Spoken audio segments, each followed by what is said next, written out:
Okay, insight number 38. When your mind rules you, when your mind rules you, you're just along for the ride.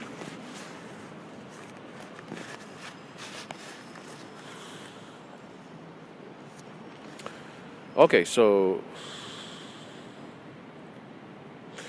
I give the example of a horse in the explanation. If you're riding a horse, it's vitally important for the horse to not make up its mind where it wants to go, but rather it needs to be in a passive mode of receptive mode, passive, to take directions from you. The horse itself has to be remain blank, you know, and take directions from you. Then it can go wherever it wants to go. I mean, you will go wherever you want to go. You are the director. The horse is simply the instrument. The same is true with the mind. The mind is supposed to be simply the instrument, and you are to guide it.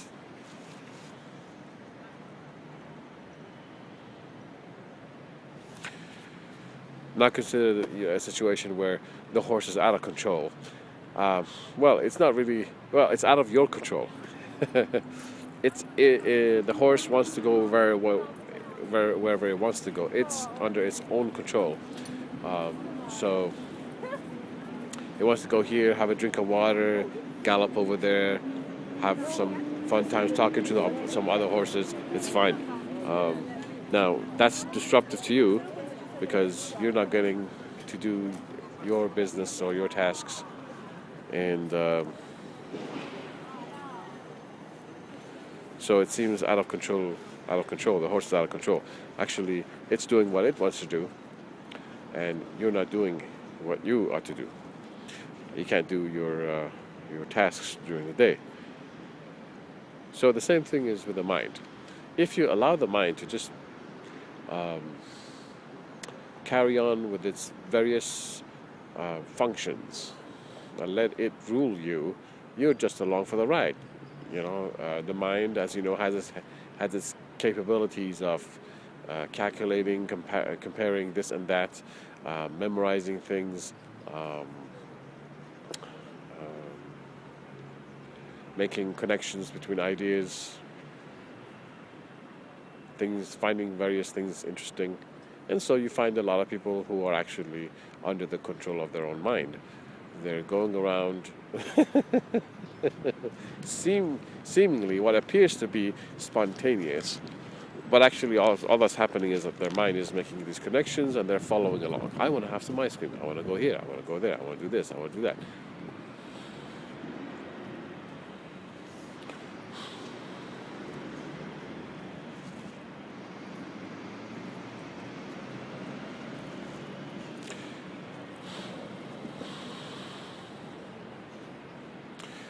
It is vital for the mind to be a pure instrument under your control.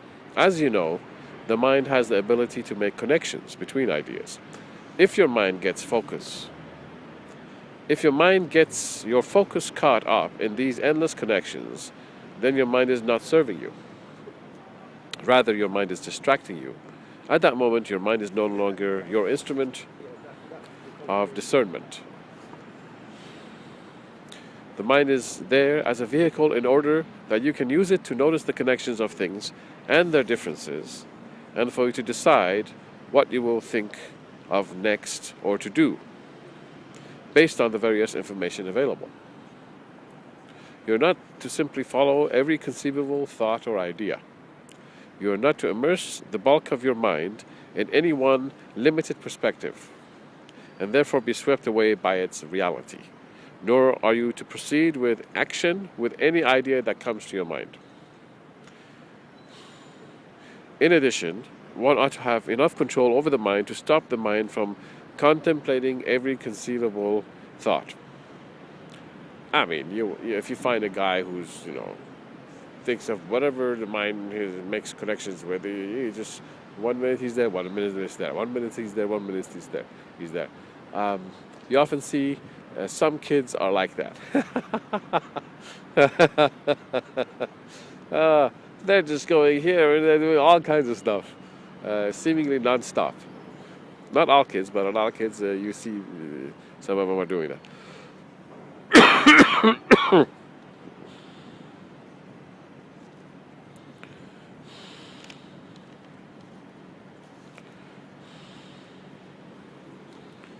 As I'm sure you know, the rarity of a thing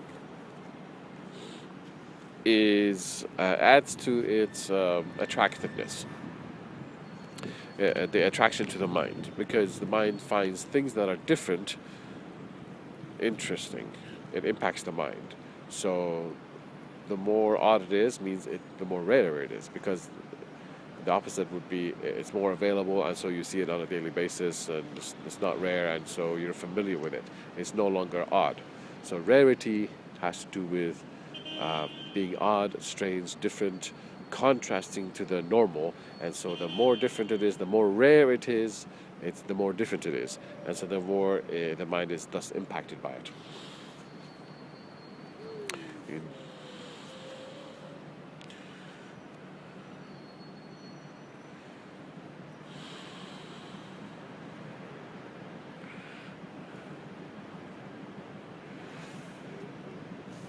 More on the manipulator.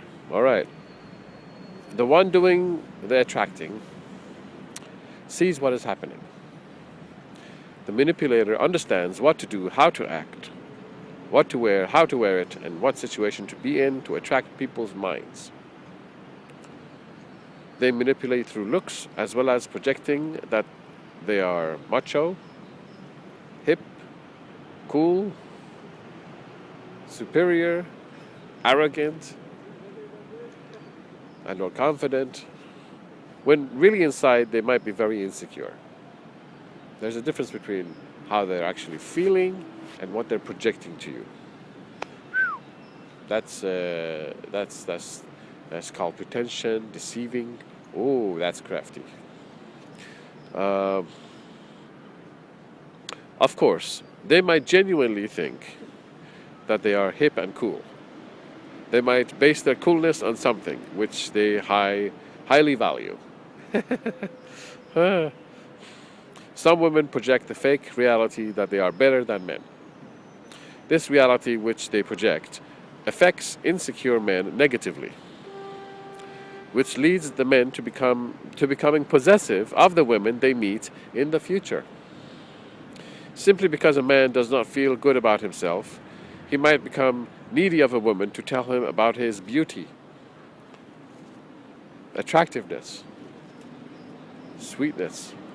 Again, he might become needy of a woman to tell him about his attractiveness, about his sweetness, about his lovability, etc.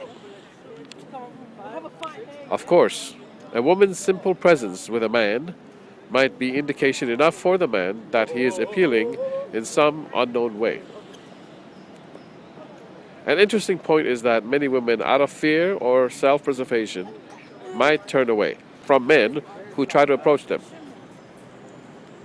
Many women mean no disrespect, but it appears that way to some of the men.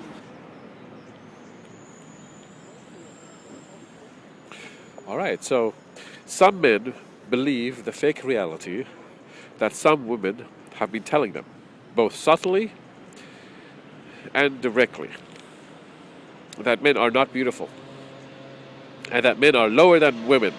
Some women are not projecting that message. Maybe the men mistakenly think that some women are projecting that thought. This subject has to be brought up in another book on relationships. The family upbringing has a lot to do with it, and the society as well. Men are not told that they are beautiful while they are growing up. They are told that they must be strong. Once in an extremely long while, a man might get a compliment that he is handsome, but honestly, I don't know what that means, and many other men do not know either. Because of this, many men mistakenly feel that women are beautiful and men are not. This is very cruel to the mind of the male. This belief crushes the self-esteem of many men as far as self-beauty is concerned.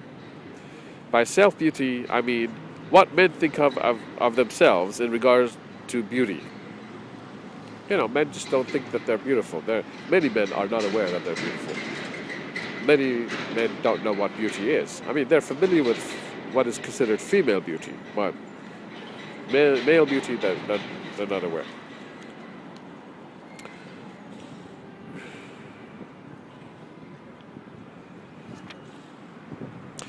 The ladies, let's see, yeah, the ladies who use such cruel words as ugly to describe a man.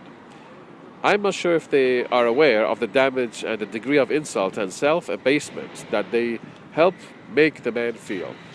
It's very, very cruel. The man already feels down about himself, and for a woman to put the man down in any sort of way, especially about his looks, ooh, very bad, very bad.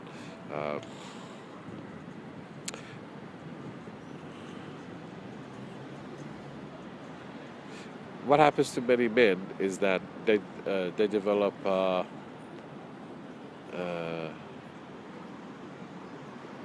many men are ill-treated, and so when later in life, if they do get into a relationship, it might come out their displeasure of how they've been treated all these years, including by the woman that loves them supposedly. She may use a measure of control on him, and this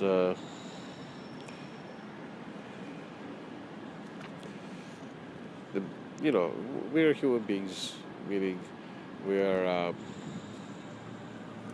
any person, male or female, when they have low self-esteem, it's not a good thing at all. And for somebody else to put them down on top of that, it makes the person feel very low about themselves.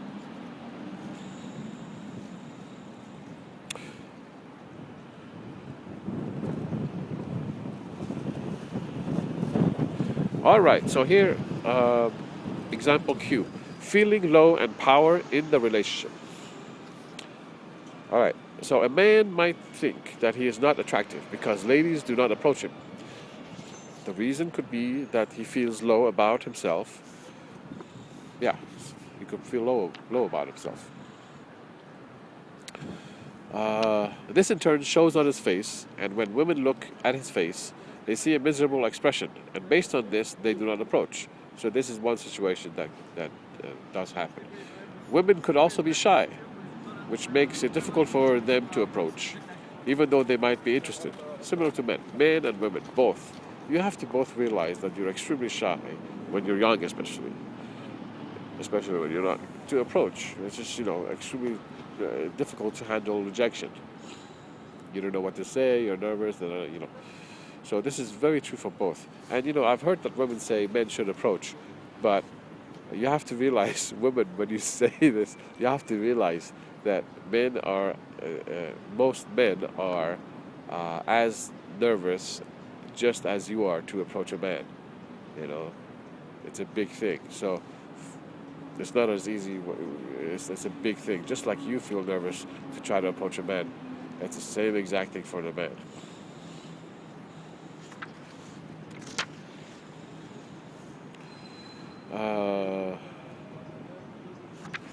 Okay, let's see. Many women falsely believe that it is a man's job to approach. Therefore, if there is a man they are interested in, still, in their opinion, he has to approach her.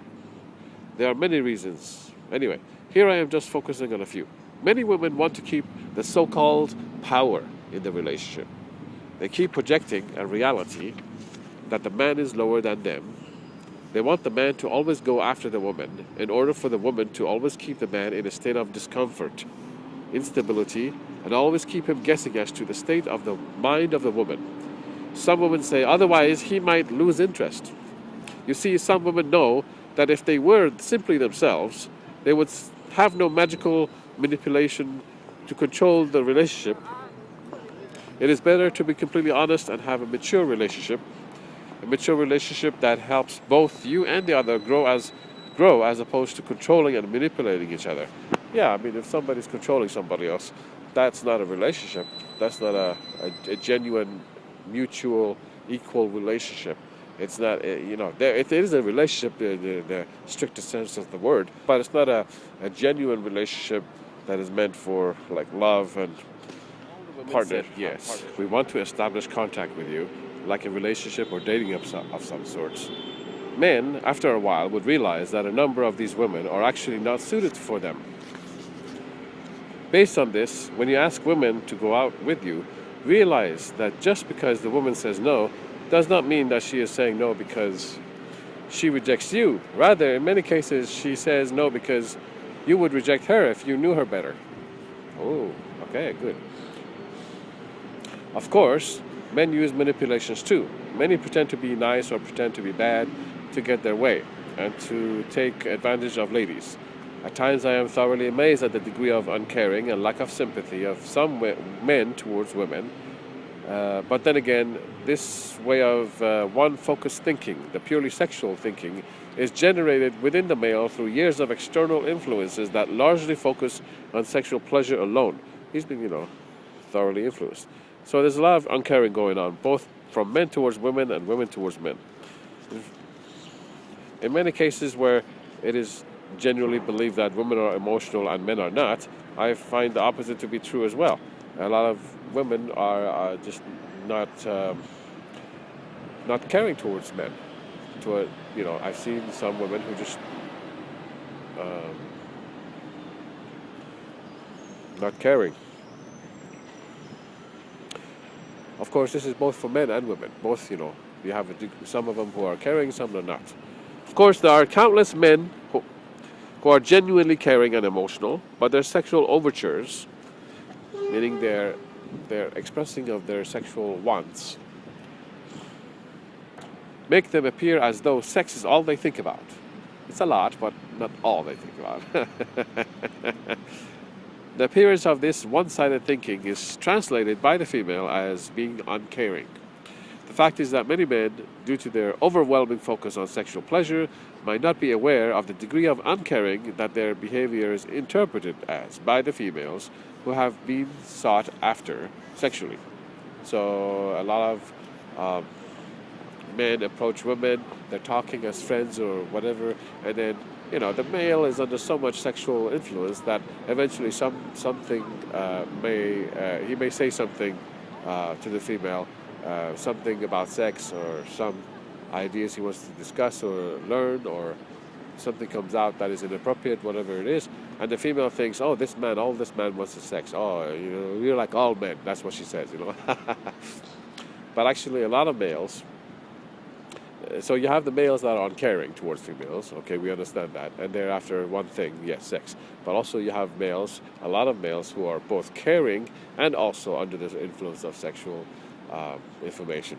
So this male who is genuinely caring towards females and all beings is gonna come out and say something related to sex as well.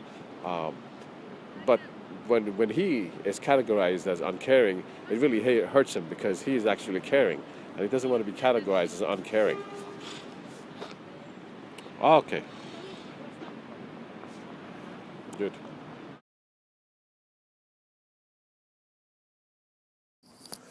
All right, so insight 39.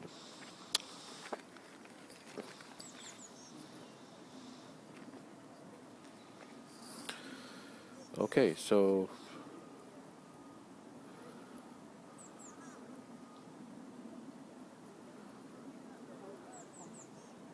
insight 39 is about how external influences, external things happening, life in general on the outside of you has a lot of input into forming your ideas, generating your ideas.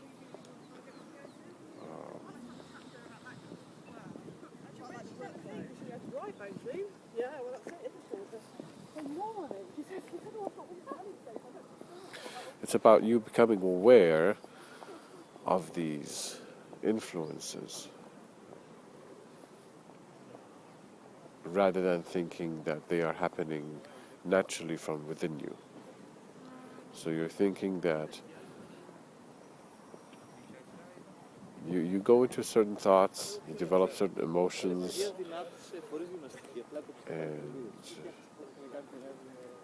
you think that you generate these ideas from within yourself, and you're not aware of how much influence there is from the outside. And so Insight 39 is about become aware of how and where your thoughts generate from. Not only where they come from, but how is it? How?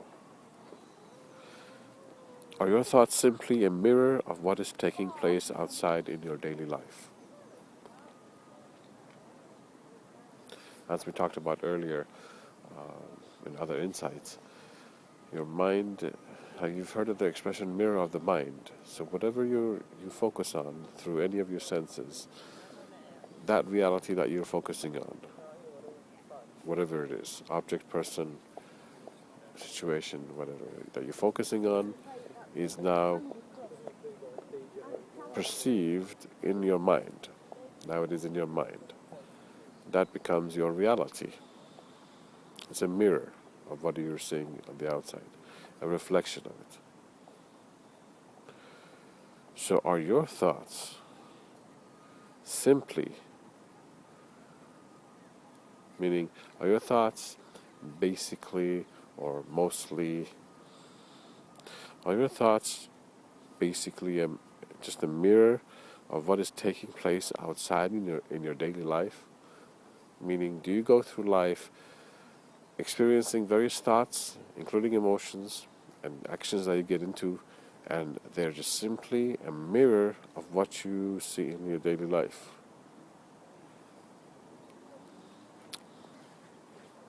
If this is true, you should seek to change your mind, enabling you to generate thoughts from your own self, rather than simply mirroring thoughts that have their origin on the outside.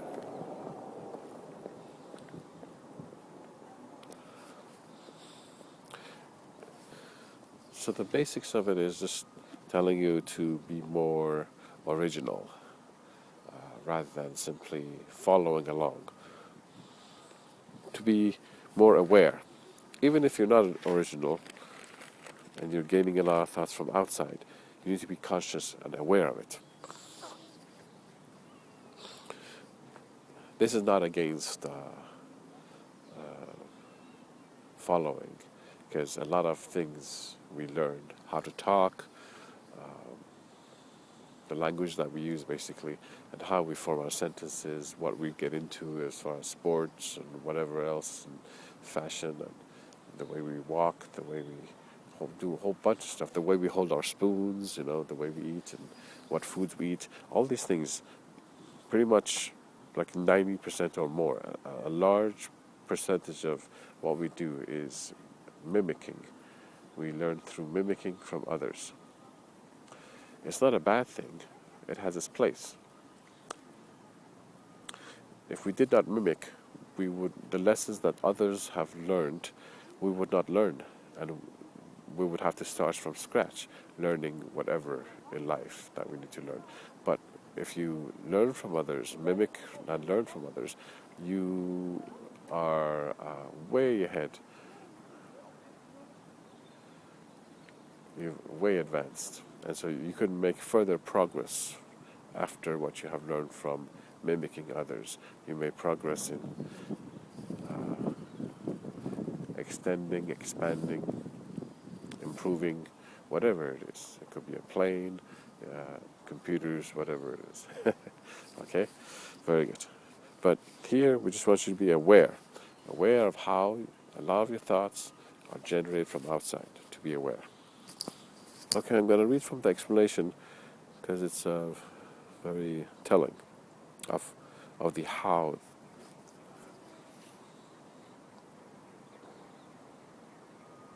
How the thoughts are generated. How is it that they are influencing you in quite detail. Okay, so daily we are bombarded with all kinds of advertising. Sure. Social expectations, right? And social norms. Such as shaking hands, social expectations, I don't have, I'm not into following others automatically. So that is a major reason why I don't want to shake hands. I don't shake hands. So I don't want to follow just automatically. So that's a social expectation. Okay, peer pressure and many more influences. Yeah, like the ones on the job, or having to keep the conversation peppy, meaning high-spirited, with friends. Often you're with friends, you get you get into. Sometimes there's some people who um, are not themselves while we're friends, and some are. Being in this game of life, even while driving your car, you succumb to feelings and emotions such as rage, frustration, stress, sadness, etc. Many of these feelings originate from your focus on the stresses of the outside world. Again, this is very important. Many of these feelings, rage, frustration, stress, etc., sadness, many of these feelings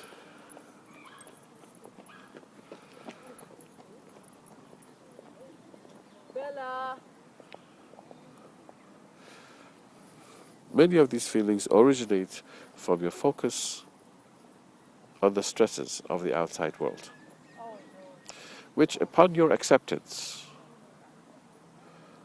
meaning validation of their existence, and with depth of focus on those stresses, you magnify and strengthen their influences on you.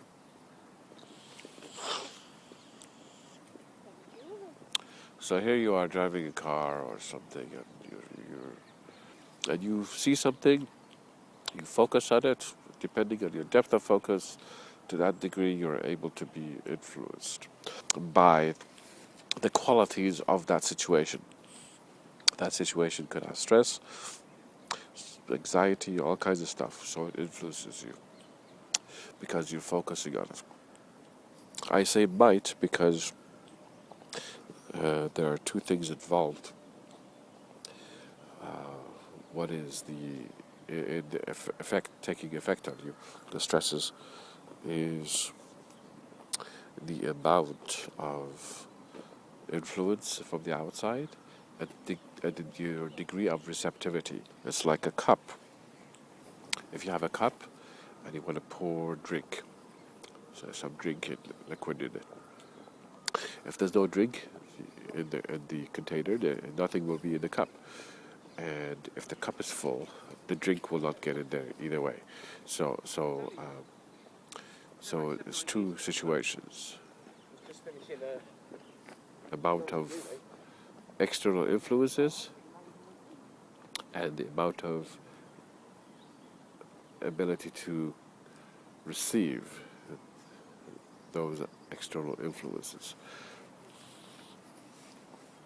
Then you might be overcome by those feelings of negativity, stress, etc. Think of external influences as a chaotic flood. Close the doors to your house when there is too much water outside, or it will come inside the house.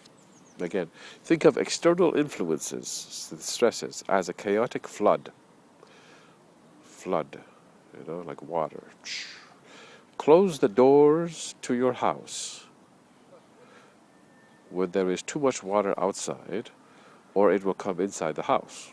Likewise, your eyes and senses are a doorway by which the flood of chaotic information comes in, flooding your consciousness, which is your house, your mind, You could keep your eyes open, but do not grab on to the variegated dramatic data sent your way, or it will undoubtedly affect your consciousness. Again, you could look at the data, but don't grab onto it. Don't allow it to come in, flood in. This is an example of how you're in your house, and you have a very secure house, such as the windows when they're closed, no water will seep in. You can still see outside there's a flood, but none of the water actually gets into your house because the windows are waterproof.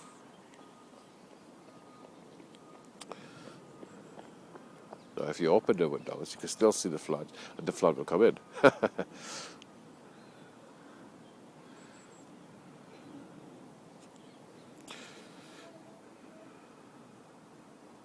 Looking at data or information or stresses or all these things without being affected is similar to looking at the flood through a closed glass door or closed glass window.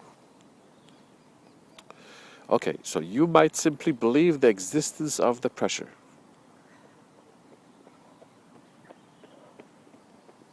Your focus on pressure gives pressure realism to your mind and body. Therefore, you are affected by it. So it all depends on your state of mind. You're sitting there and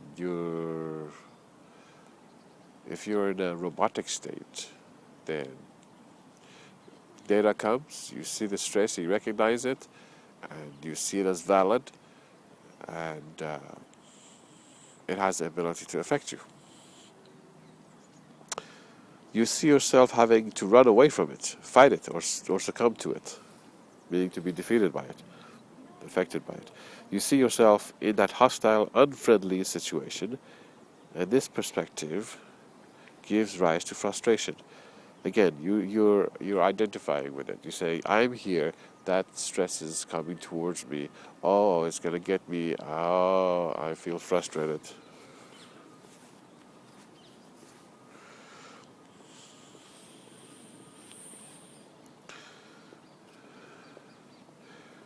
It is important to look at everything, being the whole perspective, all of life, within and outside yourself, as opposed to focusing only on one situation, which is the limited perspective. If you constantly look on the outside, then that becomes real to you, and you are affected by the good or the bad of it.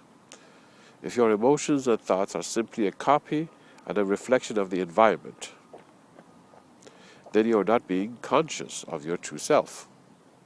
Rather, you are conscious of circumstances outside of yourself, and you are conscious of the stress and the temporary happiness that the environment, including people, might cause you to feel. You at those moments are not generating thoughts on your own. You are just following life as it happens to you. You are following life as if you are programmed.